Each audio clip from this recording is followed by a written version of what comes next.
Have you ever heard an advertising jingle on the radio, first thing in the morning when you're having your cup of coffee, and for the rest of the day, whether you want to or not, you're singing this jingle in your head? It's stuck. It's in there, and you can't get it out. I'm not the only one then. That would be called branding.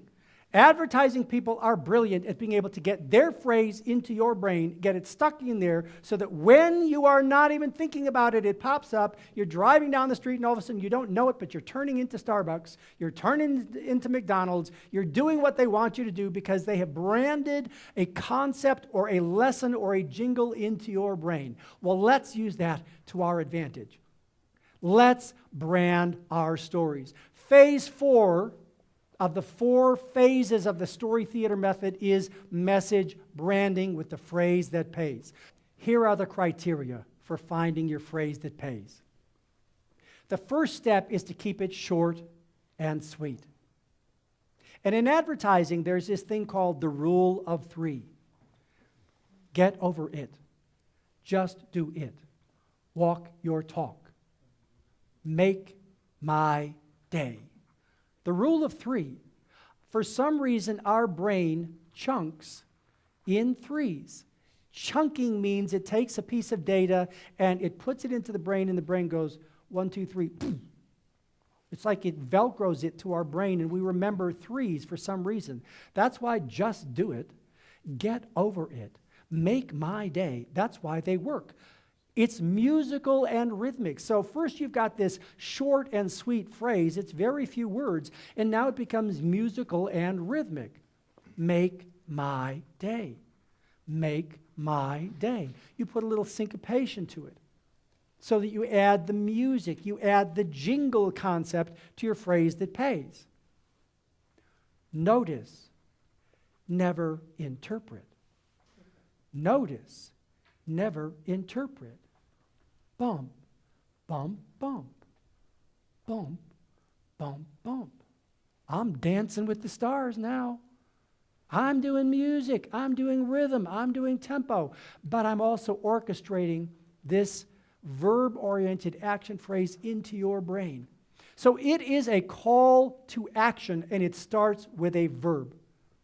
So it's short and sweet. It's musical and rhythmic. It starts with a verb. And we want the verb not to be walking. We want it to be walk, make, go, get. It starts with a verb. It's a call to action. So it tells your listener what you want them to do. In my mind, I've always thought of this as, I'm going to give this speech. I'm going to give this presentation. I'm going to do this corporate training. At the end of the day, I want them to have written down 2 or 3 things that are their to-do list. And when you write a to-do list, sometimes it's just like apples, laundry detergent, but sometimes it's go to the bank. Do you ever write a to-do list like that? It's actually a command to yourself, go to the bank, pick up the laundry. Those are phrases that pays. Pick up the laundry, go to the bank, call your mom. That's a phrase that pays. Well, when I create phrase that pays, like look for the limo, I'm actually giving you a to-do list. The next time you encounter an obstacle, what are you going to do?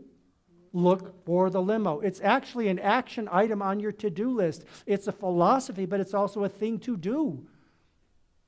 So I've got look for the limo, get out of the bus, keep breathing. I've got all of these different kinds of phrases, but the bottom line, look for the limo is 4 words. Keep breathing is 2 words. They're short. Now, speak from your head with your heart wide open.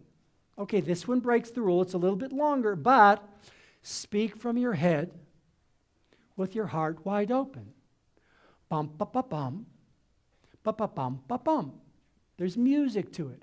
Every time I deliver a phrase that pays, it has music and it has orchestration with my hands. I become an orchestra director.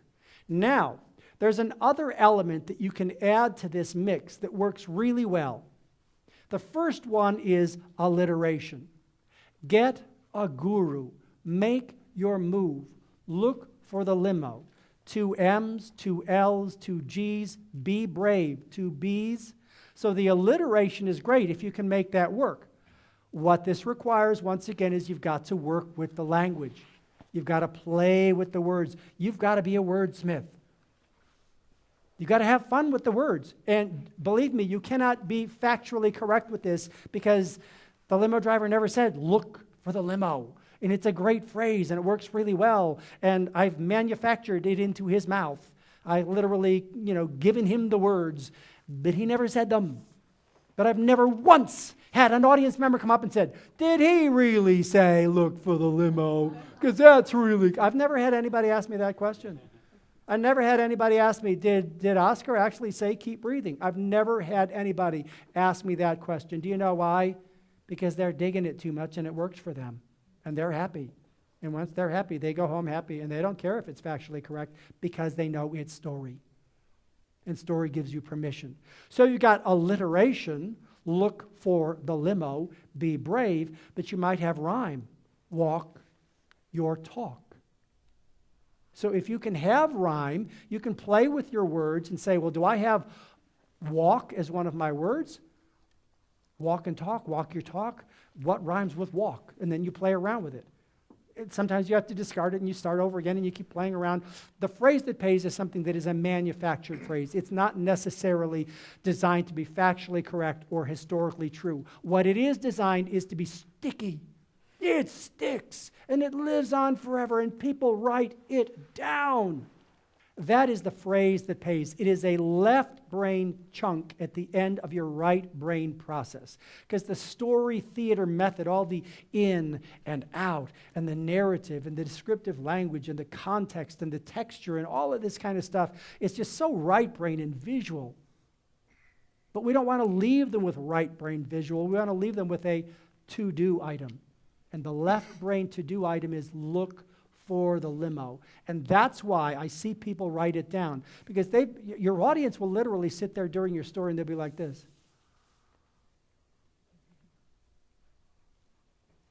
And they're just hanging out because they're just watching a movie. They don't know their jaw's open. They don't know anything. They're just like...